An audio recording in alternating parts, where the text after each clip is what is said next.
सरमद अपनी ऑफिस में बैठा था और अपने बेटे से मोबाइल पर बात कर रहा था। सरमद, बेटा मुझे समझने की कोशिश करो।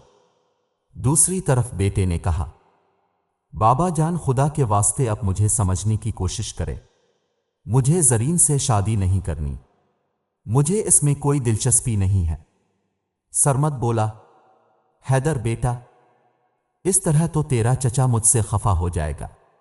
हैदर तंग होते हुए बोला, मुझे किसी के खातिर कुर्बानी का बकरा नहीं बनना और फिर फिलहाल में शादी के मुतालिक भी नहीं सोच रहा, और जब सोचूंगा तो अपनी पसंद की लड़की से शादी करूंगा। सरमद, जरीन तुमको बेहद पसंद करती है बेटा। इसको छोड़कर तुम किसी और को कैसे पसंद कर सकते हो? और फिर हम दोनों भाइयों ने बहुत साल पहले यह फैसला कर दिया था।